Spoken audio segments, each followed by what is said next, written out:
Bom dia. O mundo começou assustado com a variante do coronavírus, a Omicron, e com a provável elevação de taxa de juros nos Estados Unidos, que deve chegar no fim de 2022 até a 2,5% ao ano. Isso provocou uma correção na maior parte dos índices acionários globais e, claro, o fortalecimento do dólar em relação a outras moedas. Aqui no Brasil, uma inflação persistente, juros chegando aí a 2 dígitos já em março, a economia caminhando para uma recessão num ano de eleições presidenciais que, em si, já provocam volatilidade. Estamos aqui com o nosso conselheiro, o economista Alexandre Schwartzman, para falar um pouquinho das expectativas desse ano 2022, Alexandre, mais desafiador ainda do que 2020 e 2021? Jumanji, fase 3? Não, excelente ponto. Não, acho que pior do que 2020, nada será, pelo menos tão já. Mas a gente tem certamente um ano, uma perspectiva mais complicada, né? Começando pela parte externa. Acho que hoje houve muito debate ao longo de 2021, mas acho que hoje mais ou menos se firmou um certo consenso sobre a questão inflacionária global de maneira geral, mas eu quero ficar mais na questão norte-americana. A gente teve recentemente a divulgação dos números, né, uma inflação na casa de 7%, pensando do ponto de vista anual, né, a maior taxa de inflação em 40 anos. Então, tem muita gente que não tinha idade para ver.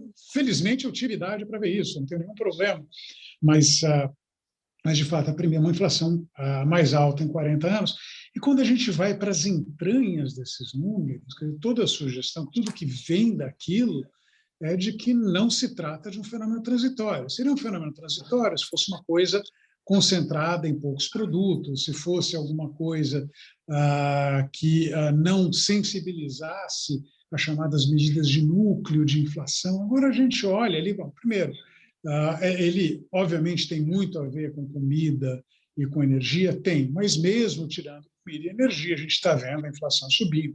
A gente olha para medidas alternativas de inflação, elas também mostram uma pressão bastante persistente, né? E acho que o mais importante nessa história toda, né, é quando a gente olha para o mercado de trabalho, né, em que pese a geração de empregos nos Estados Unidos está, de maneira geral, decepcionando, né? Primeiro, a taxa de desemprego está baixa, ela caiu para níveis inferiores a 4%, né, agora no final do ano, ainda um pouquinho acima do que tinha lá no melhor momento pré-pandemia, mas já sinaliza o mercado de trabalho mais apertado. E uma outra evidência importante, que não aconteceu ao longo do ciclo econômico anterior, que a gente tem visto de maneira geral, é uma aceleração do crescimento salarial, né? No caso, a medida que se usa padrão é para os ganhos médios por hora, a gente tem visto eles acelerando de uma maneira consistente, o que parece casar com a história que a gente ouve, é uma evidência mais anedótica do que dos dados propriamente, mas assim, você não consegue aumentar o emprego porque você não consegue contratar as pessoas, você não consegue atrair. E o que a gente vê de maneira geral, por força disso, é uma elevação de salários. E quando os salários começam a subir, aí a questão inflacionária muda de figura. Ela nitidamente não é mais um fenômeno. Você viu um aumento do nível de preços e ele parou aí. Você aumentou os preços, isso tem um rebate nos salários, isso corre o risco de rebater nos preços. Corremos um risco de, se não tomarmos cuidado, ressuscitar a espiral salário e preços que caracterizou os anos 70, até que foi finalmente tomada. Não, acho que o Federal Reserve ficou parece que bastante preocupado com esse tipo de coisa. Então, a gente já viu no final do ano passado, quando, né, os membros do Comitê de Política Monetária divulgam as suas projeções de forma anônima, etc. A gente não sabe quem é quem lá, mas a gente viu que finalmente se forjou uma maioria para aumento de juros lá. Essa maioria, provavelmente, essa altura do campeonato, já é maior, né? A sinalização que veio em dezembro, parece muito tempo, mas, enfim, pouco mais de um mês atrás, era para 3 aumentos, hoje já se fala em 4 aumentos de taxa de juros nos Estados Unidos, né? Então, o Federal Reserve, ainda que tenha acordado tarde, razões até, diria, bastante compreensíveis, mas o fato é que ele está atrasado, ele parece estar disposto a corrigir o problema inicial e não permitir a consolidação de uma espiral de salários e preços. Então, a gente está caminhando para um aperto monetário. Parte dele já estava vindo de uma forma muito suave, que era a redução do ritmo de compras. Essa redução é ainda mais forte, mas tudo aponta para um primeiro aumento de taxa de juros já em março, né? E depois novos aumentos provavelmente em julho, outro em setembro e outro em dezembro. Parece mais ou menos isso que está nos preços de mercado hoje. Então, a gente está encaminhando para uma situação de um aperto monetário mais forte. A se materializar isso, eu acredito que sim, tem uma chance considerável de que isso se materialize, né? Não significa que o mundo vai embarcar numa recessão, até porque, colocando na ponta do lápis, obviamente é um aumento de taxa de juros, mas ainda não é um aumento de taxa de juros que vai levar a uma forte desaceleração de atividade lá fora, pelo menos. Mas acho que aponta, sim, para um cenário de fortalecimento do dólar relativamente às demais moedas, em particular relativamente ao euro, né? A Europa segue um passo atrás nessa história toda, né? Então tem ali um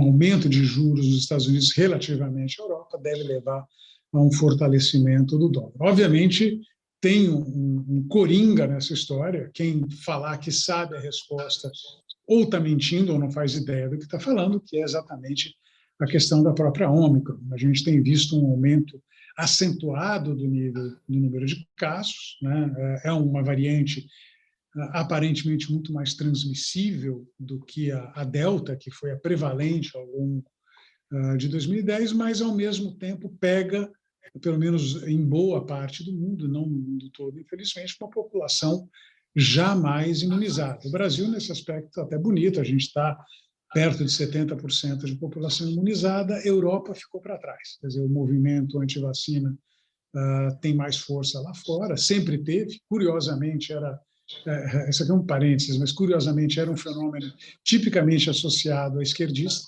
né? Era o pessoal mais maluco beleza, que não queria dar dinheiro para a indústria farmacêutica. Hoje ele já está razoavelmente espalhado por todo o espectro político, então não dá para dizer que o movimento anti-vax tem uma bandeira ideológica, o que se dá para dizer é que o movimento anti-vax tem permitido, entre outras coisas, uma proliferação maior dos casos de Covid do que em lugares que se controlaram de maneira melhor. Mas o fato é que a gente tem ali ele é, por um lado, mais transmissível, aparentemente menos grave, em termos de hospitalização. Qual que é o resultado disso, a gente não sabe. Essa é a grande incógnita. Você está falando aumentar o universo de infectados versus uma coisa que leva menos hospitalizados. O que vai acontecer com os hospitais? Ninguém sabe. Então, tem vários cenários possíveis, a gente vai ter que ficar para vamos dizer, acompanhar isso. Infelizmente, não tem uma resposta que a gente possa dar. Eu sou só economista, não sou nem infectologista. Se os infectologistas não sabem, pode ter certeza que eu sei muito menos do que eles. Então, tem ainda um coringa nessa história, mas me parece assim maneira geral, um cenário seguro em que Estados Unidos vai ter um aumento de juros com relação às demais países desenvolvidos do mundo, significa um dólar mais forte lá. Dólar mais forte lá é um dólar mais forte aqui. Então, eu não tenho nenhuma ilusão com o dólar aqui a 5,50, 5,55. Não acho que esse é o dólar está historicamente caro no Brasil. Tá? Qualquer comparação com episódios passados, a gente vai ter que ir para momentos muito particulares para achar um dólar mais caro do que esse, já ajustado a nossa inflação, etc. Mas acho que o risco, no meio do caminho, é, de fato, de um dólar ainda mais caro. Por que eu digo isso? Parte da história tem a ver com o nosso desempenho econômico propriamente dito, né? Acho que o consenso de mercado hoje é que o Brasil, em 2022, vai crescer muito pouco. Eu estou um pouco fora do consenso, infelizmente, para o lado pior. Eu acho que a gente corre o risco de um pequeno encolhimento da economia esse ano. Então, o meu número é entre 0% e menos 0,5%. O consenso de mercado parece entre 0% e mais 0,5%. No frigir dos ovos, não é uma diferença relevante, né? A gente está falando, de qualquer forma, de uma economia na beira da estagnação, né? Então, em que pesem resultados melhores em novembro, esquece. Não é aí que o jogo está sendo jogado. A gente está falando dos impactos do aumento de taxa de juros que já aconteceu e o aumento de taxa de juros que ainda está por acontecer no Brasil. Então, nós acompanhamos, o que eu falei de inflação americana, ela vale, mas com um sinal maior para o que está acontecendo no Brasil. A gente fechou o ano com inflação acima de 10%. Né? Tem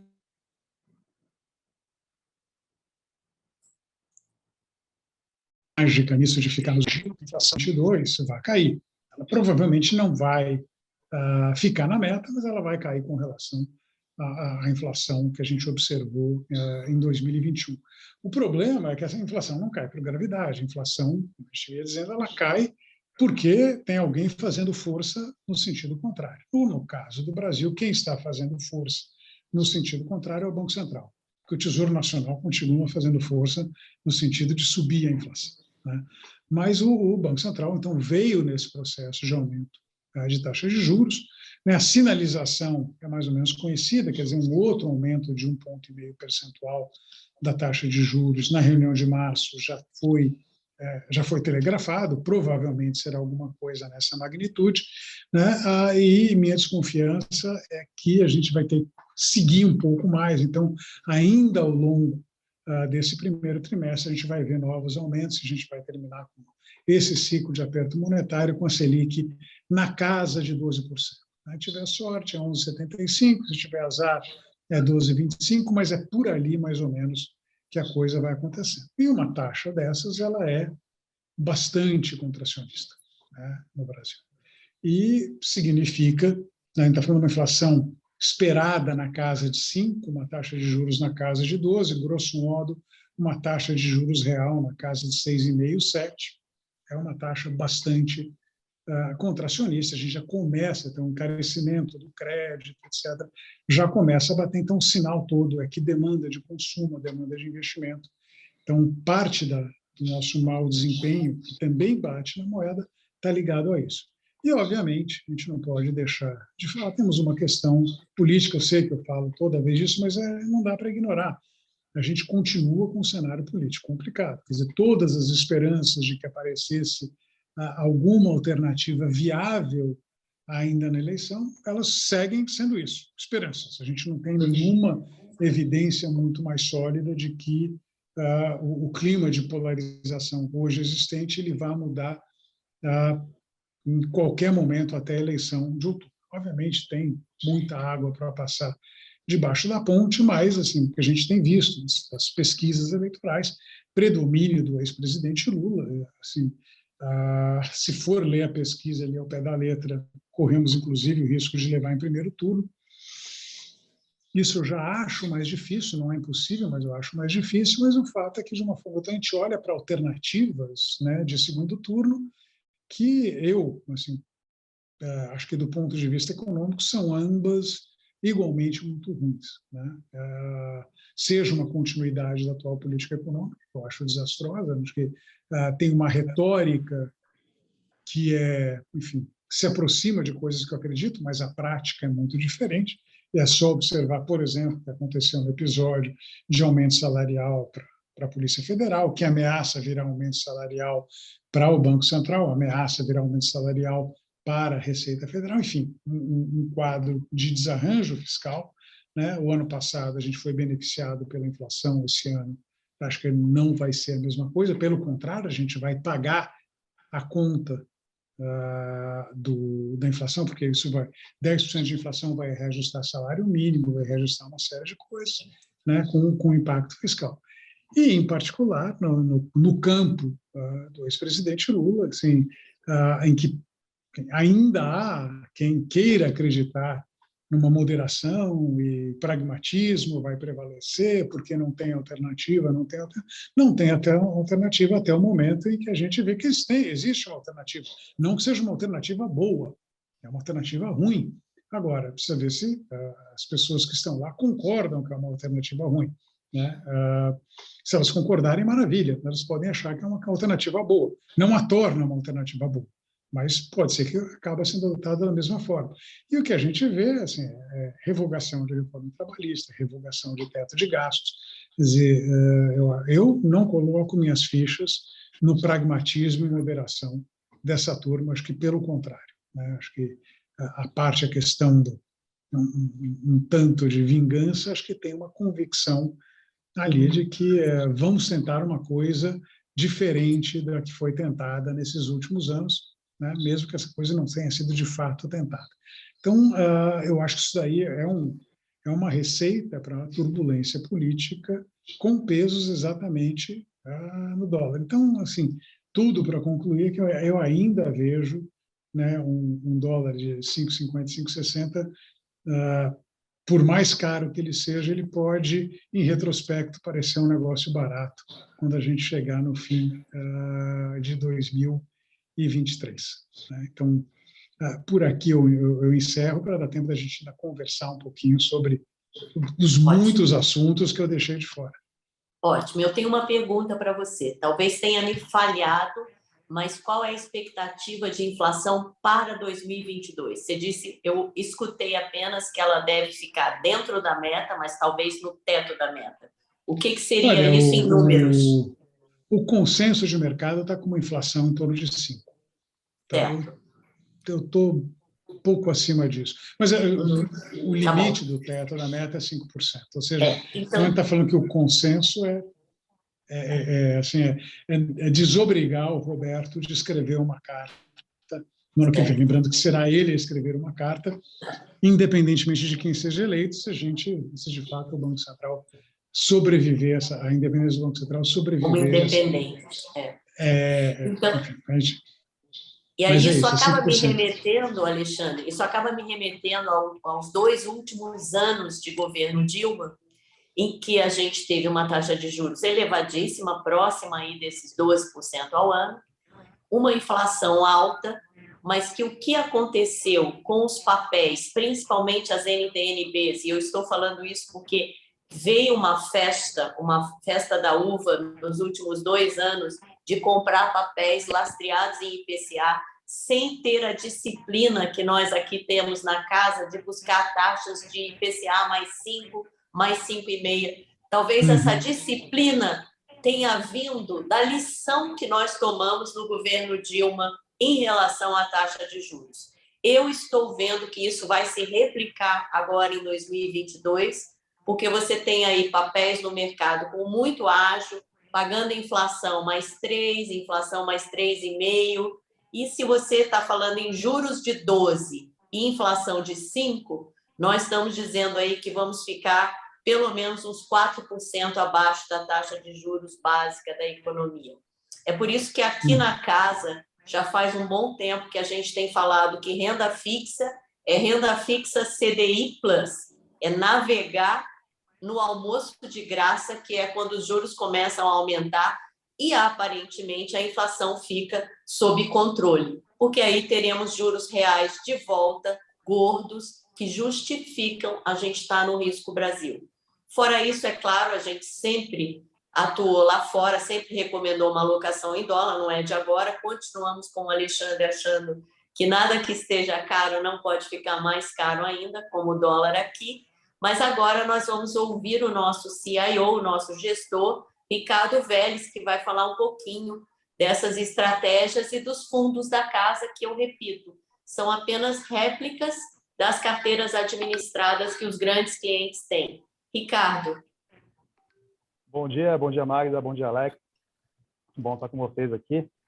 Bom, começando falando a respeito da Omicron, essa nova cepa que surgiu.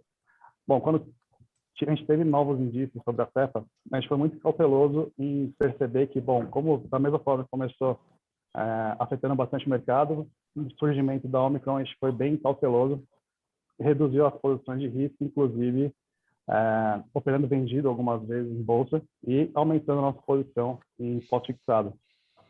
Então, assim, apesar da gente enxergar que a Omicron não tem tanta letalidade como as cepas anteriores, a gente enxerga que afeta bastante a atividade devido à alta contaminação. Então, por exemplo, o Ibovespa esse ano está em 1,56, muito por conta da queda que a gente teve no ano passado, que perdeu de longe de lavada de vários outros índices mundiais. A Nasdaq esse ano em menos 4,48, o S&P em menos 2,19 e o dólar cedendo menos 1,38. Grande parte disso explicado pela elevação de curva de juros, que acaba atraindo o capital estrangeiro. E a gente também tem aumentado a posição nas empresas de tecnologia devido a exatamente a esse tom mais hawkish que a gente ouviu agora do Alexandre. A gente tem enxergado esse aumento de juros. E pelas empresas de tecnologia pagarem menos dividendos, são as que mais sofrem exatamente por conta disso. O capital delas acaba ficando um pouco mais caro. Por não pagarem dividendos, acaba perdendo um pouco de atratividade em relação a setores mais tradicionais como bancos. E a gente tem seguido dessa forma. O Évora, que é um produto da casa de previdência, tem rodado por volta de 109% do CDI em 2022, e o Nazaré em 0,90 no mês, correspondendo a 288% do CDI. E tem sido essa nossa tocada estratégia para atravessar 2022. Muito bom. Muito bom. O Gabriel Safdie hoje não pôde participar. Em relação à área internacional, eu queria lembrar apenas que juros chegando a 2,5% ao ano, claro que vão provocar aquele famoso ida para a qualidade, flight to quality e correção de mercados, que pode significar uma oportunidade. Lembrem-se que o índice S&P Dividends, que é das 80 maiores empresas pagadoras de dividendos nos Estados Unidos, rende 5% ao ano. As empresas americanas continuam dando lucro, ou seja, pagando dividendos. Então, o que o Ricardo falou é verdade, agora é o momento que a gente está observando para ir às compras, e não se esqueçam que as nossas notas estruturadas, com toda a volatilidade que elas têm cupons elevadíssimos na faixa de 20% ao ano e barreiras de proteção. Hoje mesmo nós tivemos o vencimento de uma nota que pagou o principal e está dando um retorno aí de 8,2% ao ano desde janeiro de 2020, pegou os piores momentos e pagou o principal. Então, nós acreditamos que juros de 2,5% ao ano não é ainda motivo para uma ida para Tesouro Americano, por exemplo. Acho ainda que o mercado acionário bem escolhido e bem trabalhado pode representar oportunidades. É isso, e queria agradecer o Alexandre, eu vi que não tem pergunta nenhuma, está todo mundo comportadinho, acho que estão assustados com o Omicron, e agradecer o Alexandre e dizer até o próximo, que será em fevereiro. Valeu, pessoal. Obrigada a todos. Valeu. Obrigada e até o próximo, gente. Tchau, tchau. Tchau para todos. Tchau, tchau.